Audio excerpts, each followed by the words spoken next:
और इसी बीच एक बड़ी खबर आपको बता दें, म्यांमार में भूकंप से मरने वालों की संख्या में इजाफा हुआ है।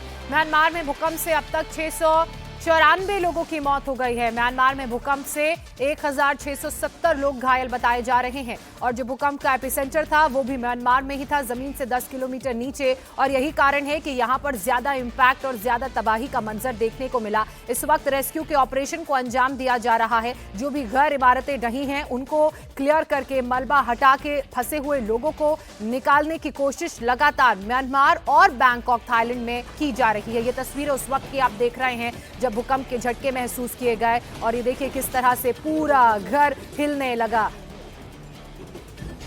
अब आपको सीधे ले चलते हैं बैंकॉक के चैटूचक मार्केट के इलाके में, जिसके करीब नेशनल ऑडिट बिल्डिंग भरभरा कर गिर गई। वहां फिलहाल रेस्क्यू का काम चल रहा है। वहीं से मेरे सहयोगी पवन नारा लाइव जुड़ रहे हैं। पवन, आपको दिखाएंगे वहां कल के भूकंप के बाद किस तरह तबाही का मंजर है।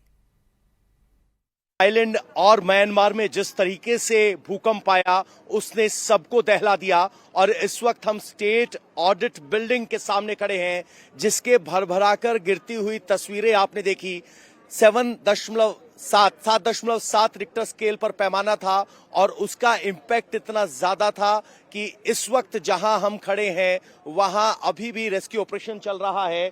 और जो आप पीछे कंक्रीट का पहाड़ देख रहे हैं, ये कल दोपहर 1:11 तक एक 33 मंजिल की इमारत हुआ करती थी, लेकिन उसके बाद यहां ऐसा अर्थक्वेक का शॉक आया कि ये बिल्डिंग ताश के पत्तों की तरह गिरती नजर आई और एक के बाद एक आपको स्लैब यहां पर दिखाई देंगे। पिलर्स बीच में गायब हो गए हैं, पिलर्स का सरिया ऊपर तक आपको दिखाई दे रहा है, लेकिन अगर आप देखेंगे तो इन स्लैब्स को बाकायदा आप गिन सकते हैं, 1 2 3 4 5 6 स्लैब। और ऊपर देखिए पिलर की चौड़ाई कितनी ज्यादा थी, उसके बावजूद स्थिति ये बनी, इम्पैक्ट इतना ज्यादा था कि यहां पर इस बिल्डिंग को गिरने से बचाया नहीं जा सका।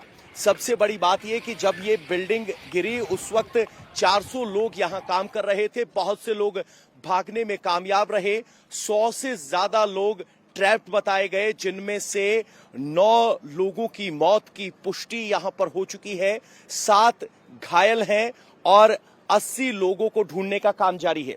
अगर आप यहां देखेंगे तो बड़े बड़े इक्विपमेंट के साथ रेस्क्यू ऑपरेशंस टीम पहुंची हुई है और वो यहां पर यूएवी मोबाइल फ्लाइट कंट्रोलर है, ड्रोन उड़ाकर ढूंढा जा रहा है। गैस कटर के लिए गैस आए हैं, वहां जेसीबी लगातार इस मलबे को हटाने का काम कर रही है। और उस बिल्डिंग के साइड में जो स्ट्रक्चर है, जहां से बाकी स्ट्रक्चर बचा हुआ है, आप देखेंगे तो यहां उस पॉइंट ऑफ कांटेक्ट को आपको देखकर समझने की कोशिश कीजिए कि किस तरीके से यहां पिलर टूटे और उसके बाद ये पूरी तरह से मलबे में तब्दील हो गया है। पवन की इस रिपोर्ट में आपने देखा कि फिलहाल बैंकॉक में किस तरह के जमीनी हालात हैं, रेस्क्यू ऑपरेशन को कैसे और कितनी तेजी से अंजाम दिया जा रहा है। बैंकॉक के चैटूचक मार्केट के पास कल जिस तरह की तबाही हुई वो कई किलोमीटर दूर से भी नजर आ रही थी। भूकंप के झटकों से जैसे ही ये बिल्डिंग हिलने लगी, वहां आसपास अफरा तफरी का माहौल था। लोग घबराने लगे, जान बचाने के लिए इधर उधर भागने लगे। अब वहां कैसी स्थिति है, मलबे में फंसे लोगों को लेकर क्या लेटेस्ट अपडेट है, देखिए। बैंकॉक में आए भूकंप की सबसे बड़ी त्रासदी यहीं दिखाई दी। ये बैंकॉक की स्टेट ऑडिट बिल्डिंग है जो 33 मंजिल की थी, लेकिन अब इस बिल्डिंग का मलबा 5 मंजिल से ज्यादा है। बड़े इक्विपमेंट्स यहां पर आए हैं, आर्मी को यहां बुलाया गया है, हैवी क्रेन्स यहां बुलाई गई हैं, यहां जेसीबी और अर्थ मूवर्स के अलावा बड़े बड़े पिलर्स को काटने के लिए आर्मी के इक्विपमेंट हैं और आप जो हरी वर्दी में दिखाई दे रहे हैं वो आर्मी के जवान हैं। इस बिल्डिंग के अंदर आधिकारिक तौर पर अभी तक 80 लोग फंसे हुए हैं। दोपहर 1:20 पर जब भूकंप आया तो ये बिल्डिंग सिर्फ 7 सेकंड में गिर गई। पहली जानकारी के मुताबिक यहां 400 लोग काम कर रहे थे, लेकिन जो लोग बिल्डिंग के आसपास या नीचे काम कर रहे थे वो भागने में कामयाब रहे। बैंकॉक स्टेट प्रशासन की तरफ से जो हमें बताया गया है, उनकी जानकारी के हिसाब से 96 लोगों की मिसिंग रिपोर्ट दर्ज हुई, जिसमें परिजनों ने आकर कहा कि हमारे जानकार मिसिंग हैं। उसमें से 9 लोगों की मौत की पुष्टि हो चुकी है, 7 लोग घायल हैं और 80 लोग अभी भी यहां इस मलबे में दबे हुए हैं। अगर आप देखेंगे बिल्डिंग के बाएं कोने पर आपको दिखाई दे रहा होगा, वहां एक केव जैसा बन गया है। उस इलाके के जरिए रेस्क्यू ऑपरेशन के लिए टीमें जा रही हैं। बड़े पिलर्स को काटने के लिए बाकी इक्विपमेंट्स यहां मंगवाए जा रहे हैं। लेकिन सबसे बड़ी बात यह है कि चूंकि ये 33 मंजिल ऊंची इमारत थी, तो पिलर टूटने के बाद एक आपको कंक्रीट का स्लैब ऐसे दिखाई देगा जैसे किसी ने इसको समेट कर रख दिया हो।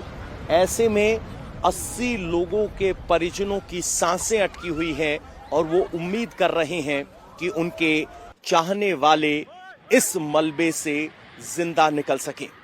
पहला भूकंप म्यांमार के राजधानी के 100 किलोमीटर दूर 7.7 रिक्टर स्केल पर आया, लेकिन उसके बाद से अगले 18 घंटे में 2 आफ्टर शॉक आ चुके हैं। एक आफ्टर शॉक 6.6 रिक्टर स्केल का था, दूसरा 4.7 रिक्टर स्केल का। आपको बता दें, थाईलैंड और म्यांमार सबसे बड़ी फॉल्ट लाइन पर है, लेकिन ये पिछले कई दशक में हुए भूकंप में सबसे भयानक और डरावना भूकंप है। इस भूकंप में बहुत सारी बिल्डिंगों को कांपते थर्राते हुए थाईलैंड के लोगों ने देखा और आफ्टर शॉक्स की आहट और आशंका के चलते थाईलैंड वासी अभी भी शॉक में हैं। पवन, हमने आपके कैमरों की नजरों से देखा कि कल वहां किस तरह की तबाही मची थी, कैसे 33 मंजिला इमारत में 7 सेकंड में ताश के पत्तों की तरह ढह गई, जमींदोज हो गई। पवन, अब ये बताएं कि वहां किस तरह से रेस्क्यू का काम किया जा रहा है, मलबे में फंसे लोगों को निकालने के लिए क्या क्या हो रहा है ग्राउंड पर। पवन, भूकंप के बाद इमरजेंसी को डिक्लेयर किया गया है। यहाँ आप देखेंगे तो आर्मी को बुलाया गया है। आर्मी के जवान यहाँ बड़े एक्सक्वेटर्स लेकर पहुंचे हैं।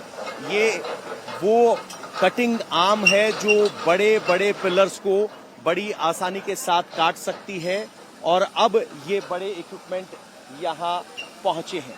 एक के बाद एक यहाँ आर्मी के जवान पहुंच रहे हैं लेटेस्ट इक्विपमेंट लेकर। आप सामने देखेंगे तो आपको लाइट्स के साथ आर्मी की गाड़ियां यहाँ मौके पर पहुंचती हुई दिखाई देंगी। आर्मी की गाड़ी के पीछे आपको एक बड़ी क्रेन दिखाई दे रही है, यानी बड़े स्तर पर मोबिलाइज किया जा रहा है रिसोर्सेज को, और आर्मी ने अब इस ऑपरेशन को अपने कंट्रोल में ले लिया है।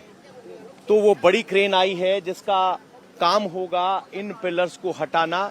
यहाँ आर्मी की medic team, nurse team, logistic team यहाँ मौजूद है और पुलिस की टीम अगुवाई करते हुए आई है। सामने आप देखेंगे तो आर्मी की गाड़ी है और उस बड़ी क्रेन को बुलाने के लिए यहाँ कोशिशें की जा रही हैं।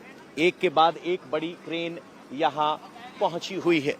सबसे बड़ी बात यह है कि 33 मंजिल की इमारत अगर गिर जाए तो उसके मलबे को हटाना एक बड़ी चुनौती है, और ये दौड़ वक्त के खिलाफ है, क्योंकि अगर किसी के अंदर बचने की संभावना है तो वो संभावना वक्त के साथ, हर क्षण के साथ कम होती जा रही है। और अब उन बड़ी क्रेन्स को यहाँ 200 ton. 200 ton. Yeah, 200 tons. Okay. Yeah. So what's the plan now? Yeah. What is the plan? Zoom line. Zoom line की ये बता रहे हैं कि एक बड़ी क्रेन को बुलाया गया है, यानी पिलर कटर, एक्सक्वेटर, उसके बाद ये बड़ी क्रेन, और आर्मी इस पूरे ऑपरेशन को ले रही है। एक के बाद एक अलग अलग इक्विपमेंट यहाँ पर आ रहे हैं और यहाँ पर बाकी सभी व्यवस्थाएं देखी जा रही हैं। लेकिन जितने बड़े ये आपको इक्विपमेंट नजर आ रहे हैं, उतनी ही बड़ी चुनौती यहाँ आपको मलबे में दिखाई देगी। बड़ी क्रेन के बाद एक और यहाँ आप देखेंगे तो बाकी क्रेन के जो साइड एक्स्ट्रा वेट जिसको कहते हैं क्रेन इस्तेमाल करने के लिए किए जाते हैं, वो एक्स्ट्रा वेट इन ट्रक में भरकर लाए गए हैं। और चुनौती मेरे पीछे दिखने वाला वो मलबे का पहाड़ है और इसी पहाड़ के नीचे 80 लोगों की जिंदगी अटकी हुई है, जिसको बचाने की कोशिश की जा रही है। बिल्कुल पवन, आपकी इन तस्वीरों के जरिए दर्शकों ने जाना कि किस तरह से बैंकॉक में इस वक्त रेस्क्यू का काम चल रहा है, लोगों की जिंदगियों को बचाने की कोशिश हो रही है।